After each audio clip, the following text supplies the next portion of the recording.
أعوذ بالله من الشيطان الرجيم. بسم الله الرحمن الرحيم. الحمد لله رب العالمين. والصلاة والسلام على سيدنا ونبينا қазақ елі. Құрметті бауырлар, қарындастар, еліміз аман, жұртымыз тыныш болсын. Ассалауму алейкум деп сәлем берген баршаңызға ва алейкум ассалам рахматуллахи ва баракатуху.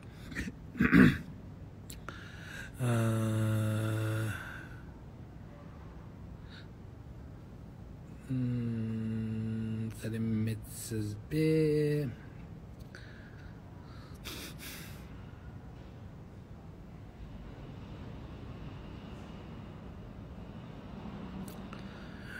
Сіздерді Қырғызстаннан сәлем, алейкум рахмат. Америка құрама штаттарынан, соның ішіндегі Филадельфия штатынан сәлем жолдап тұрмын.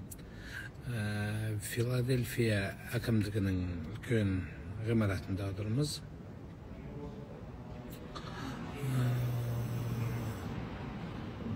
Еліміз аман, жұртымыз тыныш болсын. Сіздерге қазір түннің уақыты болар. Бізде Америка құрама штаттарында қазіргі уақыт күндізгі 11:30. Жиын өте керемет өтуде. Соңғы 2 күні қалды. Бірнеше Америка құрама штаттарының діни қызметкерлері, соның ішінде имамдар менен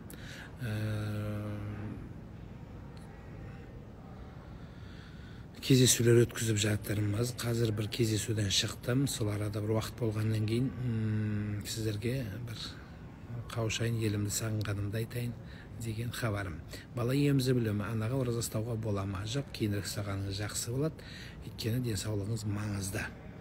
Егер сүтіңіз өте көп болып, баладан артылып қалып, өзіңіз де қуатты болсаңыз, ораза ұстағаныңыз жақсырақ та болатын шығар.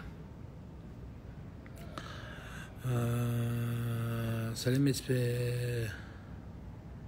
Үш әріптілерден қорққаннан қалай қоюға болады? Дем салдырдым, өзіме дем салып ұйықтаймын.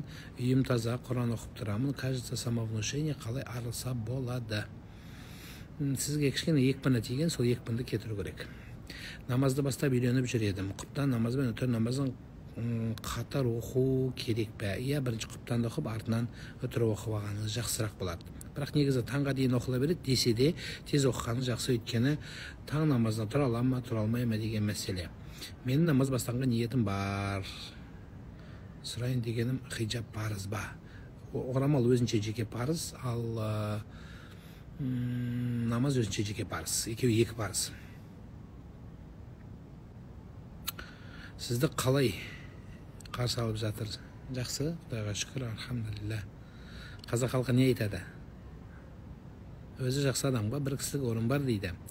Ғұсыл дәрет алғанда ауыз мұрынды неше рет шаяды? 1 рет шаю жеткілікті, бірақ 3 рет шайсаңыз жақсырақ болады, тазалық мәселесінде қуатты болады. Туылған балаға обязательно азан шақырып қою керек пе есімін дейді. Обязательно деген сөз екіге бөлінеді. Парыз және сүннет болып. Негізі сүннет болады бұл амал. Сүннетке жақын деп айтсақ жақсы болады. Қарақалпақстаннан дейді. Құран кәрімнің кірдішасын оқысам болам. Оқышы, оқы айналайын, оқу керек, оқитын заман, Құранды оқы. Йога және имитация исламға қарама қарсы ма? Иә, егер сіз йоганың гимнастикасын, яғни керілу, шойырылу, созылу болса, проблема жоқ. Қол аяғыңызды соза бересіз, тек қана тиісті группаңызда, яғни ер адам, азаматтар, әйел азамат деген сияқты бөлек болса. Ал олардың имитация, сіз айтқан жаңағы имитация, немесе күнге қарап отыру, айға қарап тілеу сияқты нәрселерден бізде тыйым салынады. Жолдасымның жолы болмай жүр, мен тарапынан не істесем болады? Сіз тарапыңыздан дұға болады. Еркектің киімін таза ұстау болады. Еркекке күш-қуат беру болады. Еркекке жігерлендіру болады. Тікелей бұл сізге байланысты дүние. Ассаламу алейкум, ұстаз. Менің жүрегім қатайып кетті. Не істесем болады? Жүректі жұмсататын нәрселер. Ол ата-анаға мейірім, дүниеде болатын болса. Жүректі жұмсататын нәрсе жетім жесірлерге қамқорлық. Жүректі жұмсататын нәрсе өзіңізге лайықты көз қарасыңыз дұрыс, иманы дұрыс азаматтардың дәрісіне, сабақтарына қатысыңыз. Одан кейін көбінесе жүректі жұмсататын нәрсе шариғи тұрғыда мынау фиқ дейміз, яғни право. Енді мысалы фиқ ғалымдарының айтқаны болады болмайды деген сияқты нәрселер жүректі сәл қатайтады. Өйткені олар ішіне кірмейді. Мына нәрсе болады. Мысалы мен де фиқ мәселесіне көбінесе жауап бергендіктен мынау болады, мынау болмайды деп жауап бере беремін. Сондықтан бұл сәл жүректі қатайтады. Ал енді сіз тәпсір іліміндегі немесе қисса іліміндегі ұстаздарды жақсы естісеңіз, мысалы айтайық, жаңа Нұрсұлтан бауырымыз бұл бағытта өте маман. Соны тыңдасаңыз, ол көбінесе тарих пәнінен жақсы алғандықтан қиссадан жүрегіңізді босатуға жақсы дәріс береді. Жүрегімді патшам деген шығар, тығалып қалған шығар. Патшам деп сөйлеймін, дұрыс па? Басқа ат қойып алғаным дейді. Сөйлей беріңіз. Оған ұнаса патшаңыз болсын, шын мәнінде патшаңыз ғой, жолдасыңыз. Ассалаумағалейкум жандошжан. Зекетті есептегенде өз тұрып жатқан үйің және машинаң санайды ма? Жоқ, санамайды. Машинаңыз қанша қымбат болса да, үйіңіз қанша қымбат болса да саналмайды. Ұл баланы биге қатыстыруға болады ма? Және хадисте не қарсылық білдірген дейді.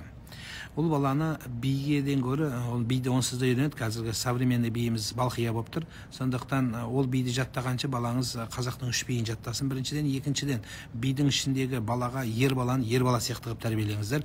Ол ертең қолына садақ алатын, қолына керек білсе күрек алатын, қажет болса жұмыс істейтін.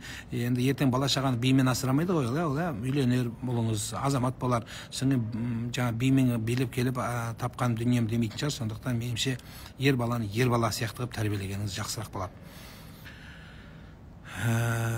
Өз медрекенімде медресе оқышам, жақсы же Сауд Арабиясында оқысам. Өз мекеніңізді оқуыңыз, Қырғызстан, Қазақстанда, Орта Азияда дерлік алымдардың барлығы, чоң алымдарымыз Құдай шүкір өсіп жетіп деңгейлі ошо абалға жетті. Ошо абалға жеткендігі үшін өз еліңізді оқығаныңыз абдан соңырақ. Андан кейін сол өз еліңде чоң алымдардан бата алып, дуасын алып, андан кейін теге чоң жерге барсаңыз жақсы эле болмок.